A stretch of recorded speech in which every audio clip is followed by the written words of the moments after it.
Olá, família! Sejam todos bem-vindos ao estudo diário das Escrituras, tá bom? O meu vizinho tá com som alto ali, eu acho que tá mais alto para mim do que às vezes sai na mensagem aí com vocês, tá bom?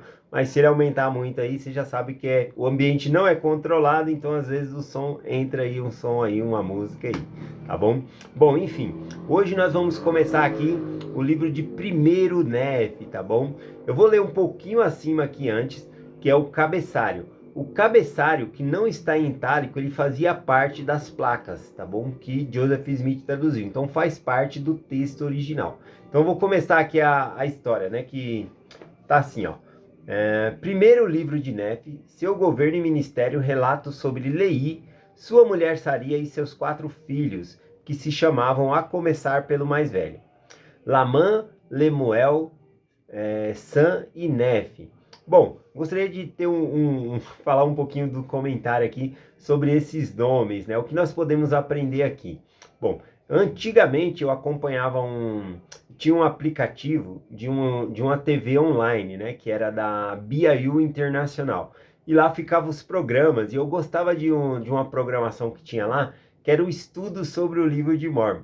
Eram 4 professores da BYU que ficavam debatendo sobre estudos do livro de Mórmon. E ali eu aprendi muita coisa. E eles falam sobre esses nomes, algumas coisas sobre esses nomes aqui que eu gostaria de passar para vocês. Primeiramente, esse nome Lei, né, ele vem da raiz do significado aqui, significa cumpridor da lei. Né? Interessante o nome de Lei. Aí a gente vem aqui no comentário que eu tinha visto, né? Eu tô lembrando aqui de cabeça, o nome Lamã e Lemuel, tá bom? Esses dois nomes, eles têm origem hebraica, né? Entre os judeus, tá bom? Lamã e Lemuel. Tem essa raiz. Os próximos 2 filhos de Lei aqui, eles têm raiz do nome Nefe e Sam. Nomes de origem egípcia, né? E esses comentaristas falaram que Lei, ele era mercador, né? Que ele fazia intercâmbio entre o Egito e também Jerusalém, né? Ele residia em Jerusalém, né? Mas ele fazia intercâmbio no sentido de negociar. Então ele era mercador, pegava as mercadorias no Egito, levava para vender em Jerusalém e também mercadorias de Jerusalém levava para vender lá no Egito, né? De acordo com os comentaristas é isso. Então a gente vê aqui, inclusive eu peguei o nome aqui, Nef, né? O que significa Nef no Egito, né? No Egito significa aqui, o nome Nef significa belo, agradável, adorável ou formoso, né? Tem todas essas raízes no nome Nef aqui, né? Nome lindo, né? Bom, enfim. Então ele é visto, né, que os primeiros 2 filhos dele, ele dá nome, origem hebraica, né? Origem ali, e os outros de Nefe e Sam, que são origem ali do Egito, a gente consegue sim entender que Lei, ele era um mercador, que ele fazia esse intercâmbio aí. Até mesmo aqui no versículo 2, deixa eu adiantar para vocês aqui. No versículo 2 aqui de 1 Nefe, vai falar assim, ó: a língua de meu pai, que consistia no conhecimento dos judeus e na língua dos egípcios. Né? Então é bem interessante isso. O próprio livro de Mórmon, né, quando está sendo registrado nas placas, ele foi escrito numa nova língua que foi inventada. Era uma língua egípcio reformado, foi assim chamado, uma espécie de egípcio reformado, tá bom?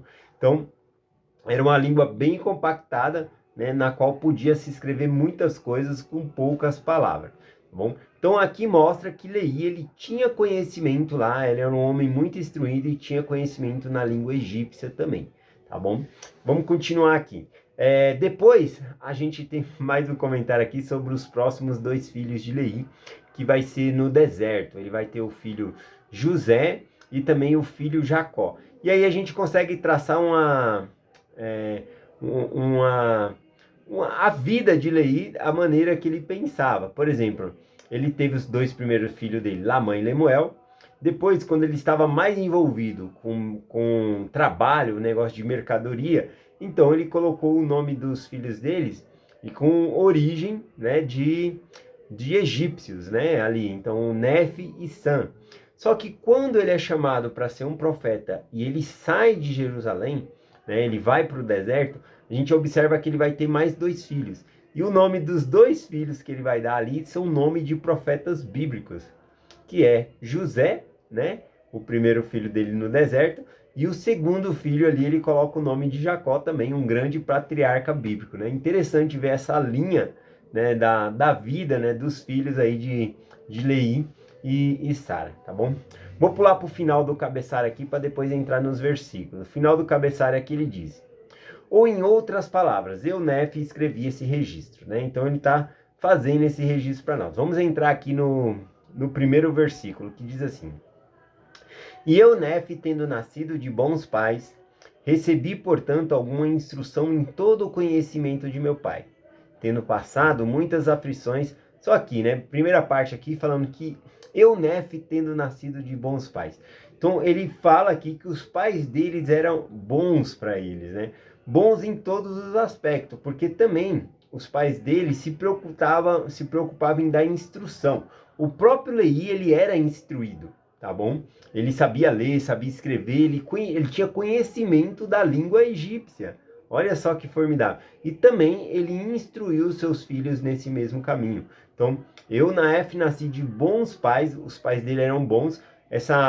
Esse sentido de que os pais eram bons é porque ensina os filhos na admoestação do evangelho ali, na doutrina. Isso é o significado de ser um pai bom, tá bom? E também de dar instrução aos seus filhos, ou seja, conhecimento secular na língua, né? Que conforme aqui. Naquela época, nem todo mundo, até mesmo na época de Jesus Cristo, nem todo mundo sabia ler, né? Ler e escrever era uma coisa mais rara. Talvez ali 8% da população, né, conseguia fazer. Era um número muito pequeno, né? Tanto que os doutores da lei, os escribas, eram tidos com grande estima, né? Porque eles sabiam ler e escrever ali, tá bom? Então aqui a gente vê que os pais, né, de Nefe eram bons. E a gente pode trazer isso para a nossa vida, que talvez na nossa família, né, talvez você não teve pais tão bons assim, que te instruiu, que te criou na doutrina ali, né? Ou até mesmo que te deu tanta instrução no sentido de dar uma faculdade, te ajudar em algumas coisas. Mas a principal coisa é que você tem que saber que você veio de bons pais, que são os nossos pais celestial, tá bom? Então nós viemos de Pai celestial, então que nos ama. Então nós viemos deles, tá bom? Então essa é a principal coisa aí. Se você não teve tão bons pais assim, você tem que se lembrar do seu Pai celestial. Vamos lá, continuando aqui, ele fala assim, ó. Tendo passado muitas aflições no decurso de meus dias, fui, não obstante, altamente favorecido pelo Senhor em todos os meus dias, sim, havendo adquirido um grande conhecimento da bondade e do mistério de Deus. Faço por isso um registro de meus feitos durante minha vida. Então, aqui, né, a gente acaba notando aqui que ele fala, tendo passado por muitas aflições durante meus dias, né, durante a vida dele. O que Nefe passou? Aqui ele está falando, né, ele está falando, esse registro ele está fazendo bem mais lá na frente, tá bom? Ele já tinha chegado lá na terra da promissão, aqui nas Américas, e o Senhor ordena que ele faça esses registros. Então ele começa a fazer. Então tudo isso que ele está escrevendo aqui, ele já passou. E por isso que ele fala, tendo passado muitas aflições durante meus dias. Quais são algumas dessas aflições, né, que Nefe passou, né? Eu até anotei algumas aqui. Ele sofreu calúnia, tentativa de homicídio, os irmãos dele tentaram matar ele. Ele teve que se afastar da própria família, ele foi roubado, ele passou fome, passou sede. Outra coisa que Nefe passou, ele foi amarrado, né? Então ele passou muitas coisas difíceis, né? Ele apanhou, né? De pedaço de pau, né? Ele com a vara, né? Os irmãos dele pegaram uma vara para bater ali, como se fosse um cajado. Então ele apanhou, foi espancado. Então ele passou muita dificuldade na vida, né? Então, só que olha aqui nesse detalhe, né? Ele fala que não obstante, fui altamente favorecido pelo Senhor. Essa palavra não obstante, no nosso dicionário, no português, fica assim, apesar de, né, o não obstante significa apesar de, ou ainda que, embora que. Aqui então a gente tem que entender o seguinte, né? Que Nefe ele sofreu todas essas coisas, Mas, né, conforme aqui, né, ele menciona que ele foi altamente favorecido, ou seja, não obstante, ou seja, apesar de eu ter apanhado com vara, apesar de eu ter apanhado com vara, eu fui abençoado por Deus. Apesar de eu ter sido amarrado, eu fui abençoado por Deus. Então veja que Nefe, ele reconhecia a mão de Deus em todas as coisas na vida dele. Mesmo em todas essas dificuldades na vida dele, ele reconhece a mão do Senhor. E é isso que nós devemos fazer. Às vezes a pessoa está preocupada, né? Talvez alguém que está ouvindo o vídeo passa por vários tipos de aflição. Por exemplo, talvez de uma doença, né? Algo que dói, é dificultoso. Mas você pode falar assim como Nefe, né? Não obstante, ou seja, você pode usar a palavra ainda que, apesar que eu tenha essa doença, ainda existe um remédio, né? Que traz um pouco de alívio, né? Apesar de eu ser solteiro, a pessoa querendo casar ali, às vezes não consegue uma boa pessoa para casar. Apesar de eu ser solteiro ainda, eu guardo os mandamentos do Senhor, eu sou abençoado. Então, cada um de nós tem aflições diferentes, mas assim como Nefe, nós podemos ainda assim reconhecer a mão do Senhor, tá bom? Vamos lá, aqui vamos para o versículo 2, que diz assim: sim, faça um registro na língua de meu pai, que consiste no conhecimento dos judeus e na língua dos egípcios, né? Que foi o que eu já comentei aqui, que ele era instruído. Versículo 3. E sei que o registro que faço é verdadeiro, e faço com minha própria mão, e faço de acordo com o meu conhecimento.